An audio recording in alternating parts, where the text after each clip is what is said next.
everyone and welcome to my channel, and today we are going to I am going to give you the introduction of congruence of triangle.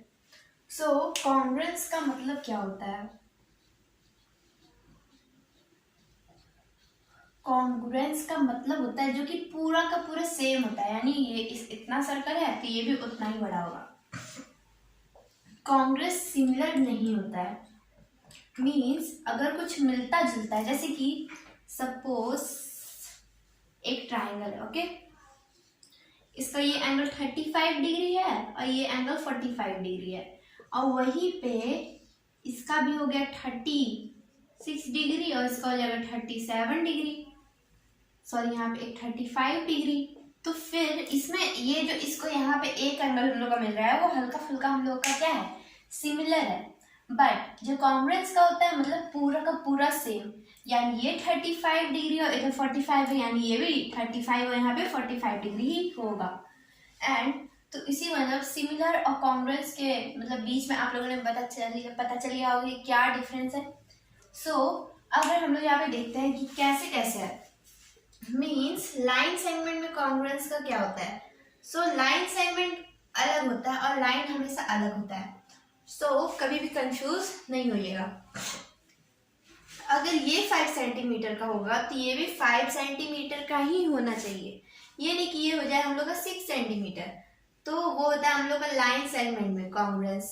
अब होता है circle में क्या होता है. Suppose इसका जो रेडियस है वो 2 सेंटीमीटर है और उसके बगल वाले सर्कल का मान के चलिए 3 सेंटीमीटर है, तो ये दोनों कॉन्ग्रुएंट नहीं हो जाएगा. या फिर इसका ये पूरा का पूरा जो डायमीटर है 4 सेंटीमीटर है और ये हम लोग का 6 सेंटीमीटर है, तो तब भी ये नहीं होगा. सो उसमें हम लोग को हमेशा रेडियस और डायमीटर का ध्यान रखते हुए हम लोगों को कॉन्ग्रुएंसी बताना है. नाउ अब देखते हैं square. Like this is square. Triangle ज्यादा दिख रहा है, बहुत ज्यादा. Wait a minute. Like this is square. अगर ये 3 सेंटीमीटर का है, ये 3 सेंटीमीटर का है, ये 3 सेंटीमीटर का है और ये भी 3 सेंटीमीटर का है, तो इसका भी वही चीज होना चाहिए. ये भी 3 सेंटीमीटर का होना चाहिए, ये भी हम लोग का 3 सेंटीमीटर का ही होना चाहिए. अगर ये इस तरह से नहीं हो तो फिर हम लोग का जो स्क्वायर का कॉन्ग्रुएंसी होता है वो भी हम लोग का नहीं रहेगा. और जो हम लोग कॉन्ग्रुएंट का साइन जो शो करते हैं वो हम लोग इस तरह से करते हैं, इक्वल. ओके, उसके यहाँ पे हम लोग एस को इस तरह से कर देते हैं. सो ये हम लोग कॉन्ग्रुएंसी का साइन है, जैसे कि ये दोनों कॉन्ग्रुएंट है तो इस तरह से हम लोग देखेंगे. अब देखते हैं ट्रायंगल का तो मैंने आप लोगों को बता दिया. Now what is this rectangle. Rectangle का प्रॉपर्टी क्या होता है, दो साइड्स ये वाला ये दोनों पैरेलल साइड इक्वल होगा, ये दोनों हम लोग का इक्वल होगा, तो उसके हिसाब से ओके ये दोनों मान के चलिए इक्वल है. सपोज ये 5 सेंटीमीटर है तो ये 5 सेंटीमीटर का होगा, 2 सेंटीमीटर तो भी 2 सेंटीमीटर का होगा. बट अगर ये इस तरह से होगा तो इसमें मतलब हम लोग को करना क्या है, हम लोग का इस तरह से ये जो मान के चलिए रेक्टेंगल. ओके, तो ये अगर हम लोग का 5 सेंटीमीटर होगा और ये 5 सेंटीमीटर होगा और ये जो हम लोग का 2 सेंटीमीटर होगा और ये 2 सेंटीमीटर होगा, तब भी ये हम लोग का क्या होंगे, सिमिलर होंगे. सिमिलर कर रहे हैं, सेम होंगे, एग्जैक्टली सेम होंगे. बिकॉज ये जो हम लोग का है साइड तो भाई ये दोनों साइड से मिल ही रहा है, और ये तो हम लोग चाहे इसको ऐसे करें या फिर इसको अगर इस तरह से भी कर देंगे और यहाँ पे मिला देंगे तब भी वो उसी तरह का हो जाएगा. तो ये होता है हम लोग का कॉन्ग्रुएंट. कॉन्ग्रुएंट का मतलब ये नहीं है कि ये जो ट्रायंगल है हम लोग का ये पूरा मतलब वैसा ही रहेगा. सपोज अगर ये ट्रायंगल हम लोग का इस तरह से रहता तो फिर नहीं होता, बट अगर ये जो रेक्टेंगल हम लोग का इस तरह से है तो ये हो जाएगा. सो आई होप आप लोग समझ गए होंगे अलग अलग शेप्स के बारे में. So now let's move to another topic. So our 4 condition of a triangles are SSS, ASA, SAS, RHS. So SSS stands for side, side, side. A is equal to angle, side, angle. SAS is equal to side angle side RHS मतलब होगा हम लोग का right angle hypotenuse side. So हम लोग का इसका हो जाएगा side side and side. Suppose like we are having triangle like this, okay so अब हम लोग का ये वाला साइड ये वाला साइड हम लोग का इक्वल होना चाहिए, ये और ये ओके यानी मान के चलिए A B और C और यहाँ पे D और हम लोग G ले लेते हैं, चलिए G और F। सो इसमें हम लोग इस तरह से इसको प्रूव करेंगे लाइक ये 6 सेंटीमीटर या फिर 3 सेंटीमीटर है तो ये भी 3 सेंटीमीटर का ही होना चाहिए। अगर ये 5 सेंटीमीटर का है तो ये भी 5 सेंटीमीटर का ही होना चाहिए। अगर ये 6 सेंटीमीटर का है तो ये भी 6 सेंटीमीटर का ही होना चाहिए। इसको हम लोग किस तरह से करेंगे like A B is equal to which D और G is equal to 3 centimetre. Now A and C is equal to D and F is equal to how much 5 centimetre और इसमें B और C is equal to G और F is equal to 6 centimetre. तो ये हम लोग का क्या है congruent to each other। So ये होता है हम लोग का साइड और साइड, जिसमें हम लोग का ये साइड हम लोग का पूरे एकदम होता है जैसे कि यहाँ पे एक ट्रायंगल हुआ, ठीक है तो ये ट्रायंगल भी बिल्कुल इसी तरह का होना चाहिए, सेम मेजर के साथ होना चाहिए। So now let's move to next condition that is angle side angle. सो इसको भी हम लोग करते हैं। So first I have to erase it.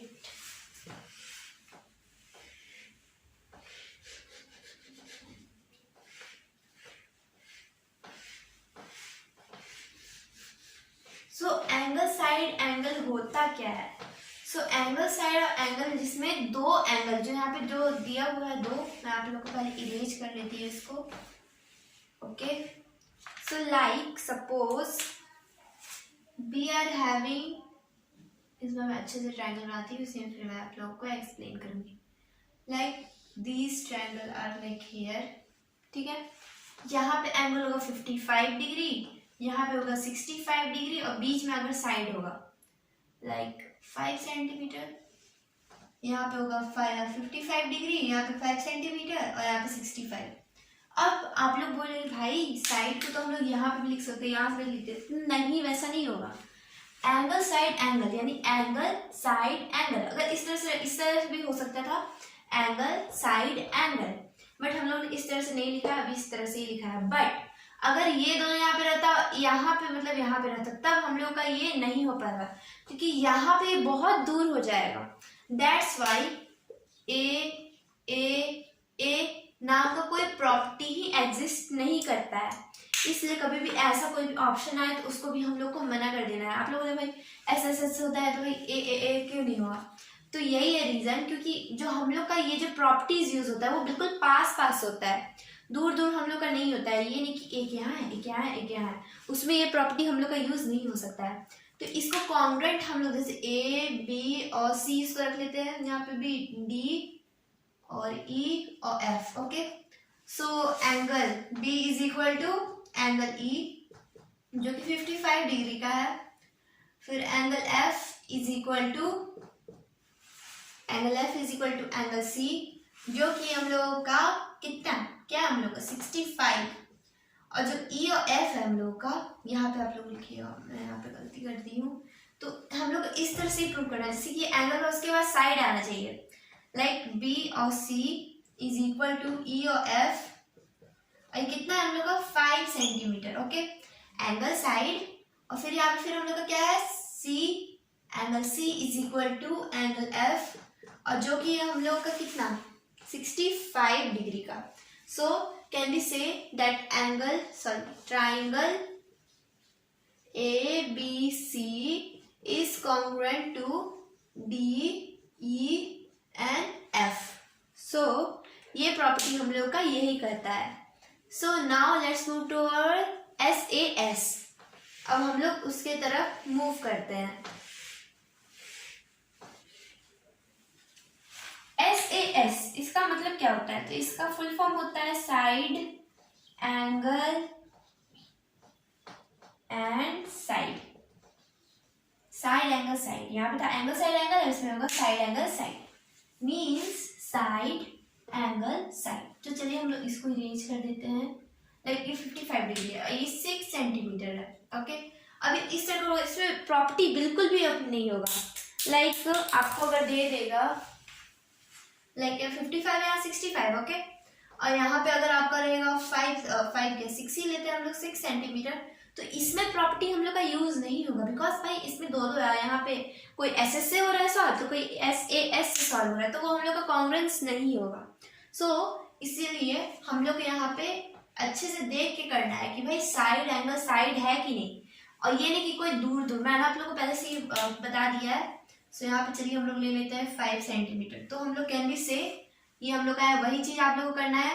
आप लोग लिखते जाइएगा BC is equal to EF, फिर यहाँ पे BA is equal to ED, उसके बाद हम लोग का angle B is equal to angle E। आप लोग अच्छे से इसको लिख दीजिएगा SAS के रूल से, यानी पहले साइड लिखे उसके बाद एंगल, उसके बाद हम लोग का लिखने हैं जो भी। तो इसी की वजह से हम लोग कर सकते हैं इन लोगों में कॉन्ग्रुएंट है।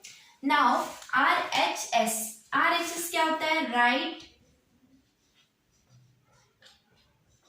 एंगल हाइपोटेन्यूज साइड, हाइपोटेन्यूज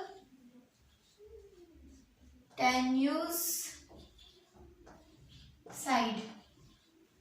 तो ये जो होता है हम लोग का RHS, इसमें हम लोग को एक बहुत बड़ी दिक्कत होता है कि राइट हैंड साइड लिखा है, बट अगर आपका एग्जाम होगा तो यही जहाँ पे ट्रायंगल लिखेगा वहाँ पे यही यूज करना है। तो इसलिए होता है हम लोग का यूज राइट ट्रायंगल में। ये हम लोग का राइट ट्रायंगल है, बट हाँ इसमें भी हम लोग का क्या है, यहाँ पे जैसे कि इसका दिया हुआ होना चाहिए, राइट एंगल है तो यहाँ पे 5 सेंटीमीटर है, तो और ये भी दिया हुआ होना चाहिए। जैसे कि ये भी हम लोग, चलिए हम लोग ले लेते हैं 8 सेंटीमीटर। ओके, तो हम लोग का ये दोनों साइड इसमें दिया हुआ रहना चाहिए, अदरवाइज हम लोग का सॉल्व नहीं होने पाएगा। सो इस तरह से हम लोग का ये है, तो यानी ये हम लोग का परपेंडिकुलर है। उसके बाद यहाँ पे है,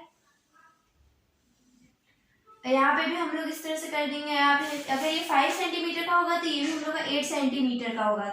तो इसमें भी A, B और C अगर नेम देंगे हम लोग, A, B और C, या फिर 2 कम से कम देना चाहिए। 5 सेंटीमीटर ये बेस हम लोग का दिया हुआ रहना चाहिए हमेशा।